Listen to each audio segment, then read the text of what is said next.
Our next guest is headed back to the NCAA Tournament after Towson at home this weekend won the CAA title, beating Drexel on Saturday. Next up, they're at Princeton this Saturday afternoon. He is the head coach of the Tigers, Coach Shawn Nadelen, and he's back with us now here on GCR. Coach, it's Glenn. It's always great to chat with you. Thank you for taking the time, and congratulations.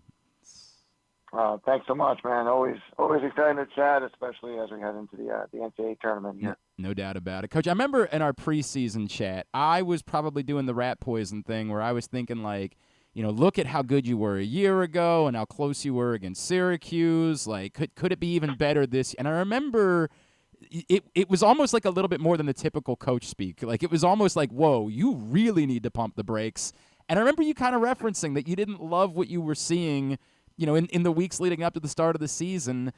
I know it was a brutal schedule to start the year, and that played a role in it, but what did your guys go through in those first few weeks and getting off to a slow start that maybe benefited them and they learned from as the season went on? Yeah, we learned a lot of lessons, like I said, kind of what we learned from it. Well, we learned a lot of lessons in regards to, again, what we were doing.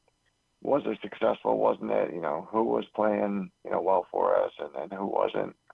And just trying to really work through, chemistry in some different areas of the field to figure out, how things can fall into place better for us.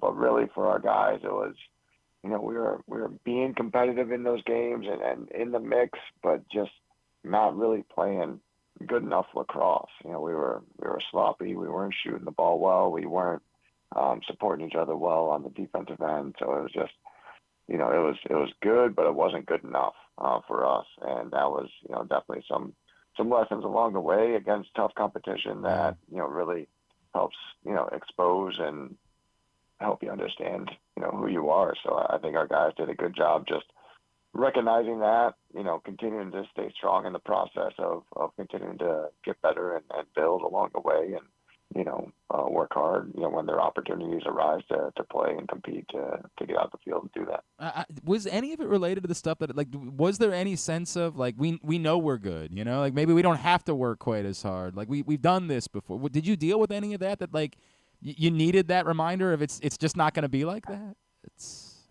I didn't necessarily feel that. Okay. We even though we didn't graduate a ton of guys, we still graduated some really key guys, and Colby Bars, who was just a stud, number one defender for us, who went on to win a PLL championship, last summer, and Nick DeMeo, who was really kind of the quarterback of our offense, and at the attack, and then we basically we're dealing with a brand new attack with the graduation of Nick.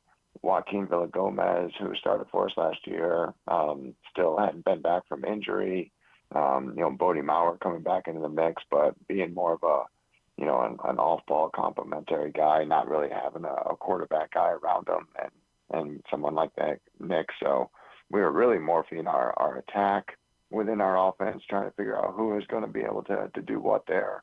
Our first midfield with Mikey and Chop and Josh Weber were strong, but again, there was still a lot of, second midfield was comprised of all seniors that graduated too. So offensively, we had a lot of learning curve there that we were trying to figure out what was going to work. So it wasn't, again, we were optimistic knowing that we had the pieces, but we just didn't quite understand the puzzle at that point. One of the things that jumped out most at me during this 10-game win streak is the close games, right? And everybody will point out the overtime games. And man, on Thursday, I was watching that in between games that I was calling, and I was like, gosh, like this is – how does this team handle those close situations so well? What is it about this group that they don't blink in those spots?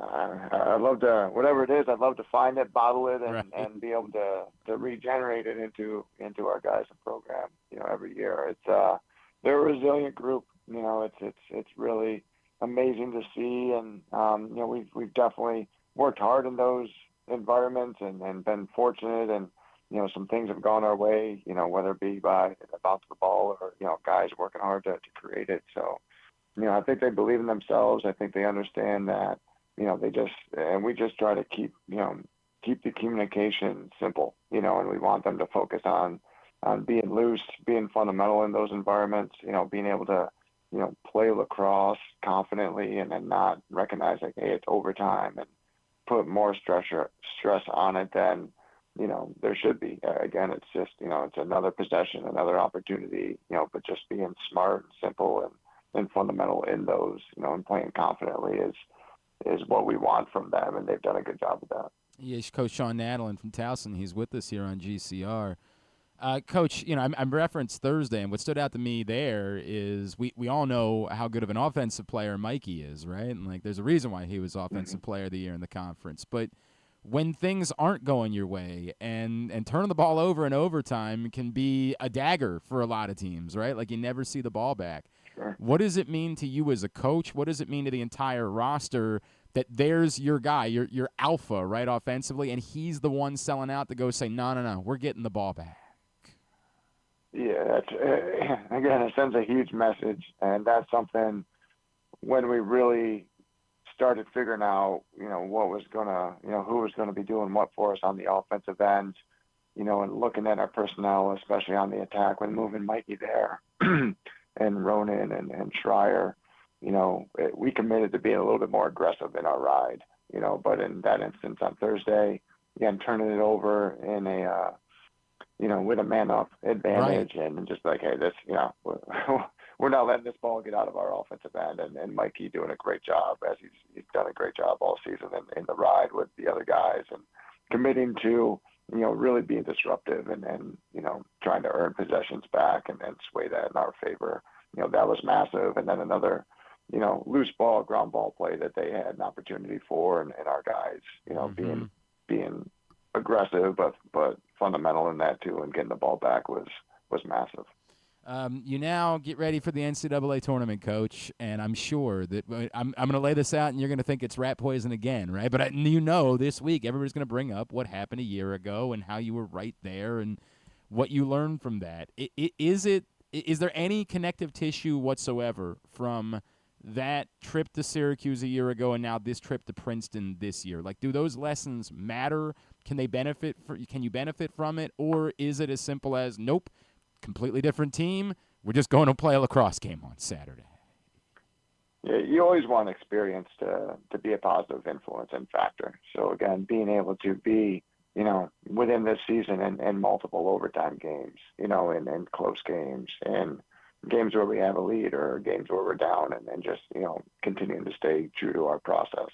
You hope, the returners from last year, going into now an NCAA tournament game, it's just it's like you said, it's, it's a playoff format, and, but you go up there, prepared and putting your best on the field and playing to the best of our ability, and recognizing that, that's within our control and that's what we're going to do. I think those guys will do a good job of that and weigh on their experience and just recognize that, don't lose sight on what got us here and what's going to continue to move us forward, and stay true to who we are, and be able to again be prepared for what we're going to see out of Princeton, and then go out there and attack it. I feel like it sort of half answers what was my next question, which is what does it take, right? What will you need to do perfectly on Saturday in order to be able to go on the road and beat Princeton? There's no perfect game, but it's just again, I think we just got to continue to be who we are. We've continued to face some adversity here, just in this past week. In the CAA playoffs with guys battling stuff, off the field as well as on the field, and different players having to step up and playoff games that maybe didn't get a lot of opportunity before. So our team again.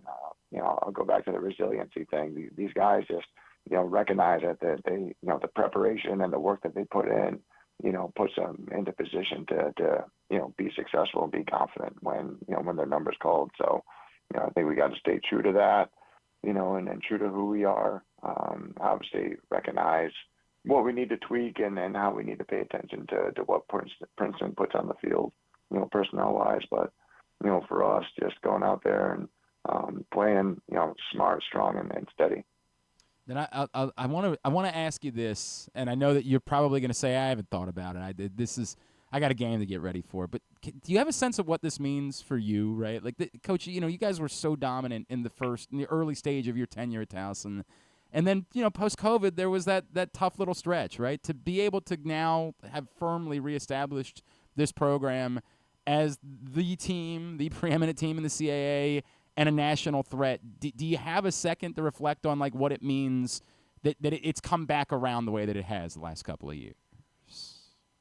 I mean, every year is unique. There's no doubt about that, and I try to keep that into perspective, and especially this year coming off of a CAA championship last year. And I wanted these guys to take hold of this team and not kind of rest on last year and realize that the effort that it takes, the commitment that it takes, the attention to detail that it takes, and then they've done a great job of that, and it hasn't. It's been hard. They faced a lot of adversity along the way. From a rough start to finding a groove in the CAA, and then this past week. So again, it's we look at it 1 year at a time, and the fact that we've been able to stack a couple strong years here together is awesome for the program, and excited for the guys in those specific years. But it's important for us to recognize that next year is just going to be a new year and that much more of a challenge, and be able to step in the locker room and step on the field ready to attack it. But this year's been a fun ride, and we're excited to keep it moving forward. I appreciate it. And that is, of course, this Saturday. They will be on the road. Not that far up. Plenty of you will be very capable of making that drive up to Princeton Saturday afternoon to support the Tigers in the opening round of the NCAA tournament. Coach, I can't say congratulations enough. Remarkable job that you guys did in getting things, the ship righted this season. And, boy, was it an awful lot of fun and thrilling to watch you win so many close games, including on Saturday. Go get them on Saturday, and let's have another conversation, right, next week. Let's do that again. Appreciate you taking the time for us this morning, as always. Sounds great. I appreciate you having me on. Thanks so much.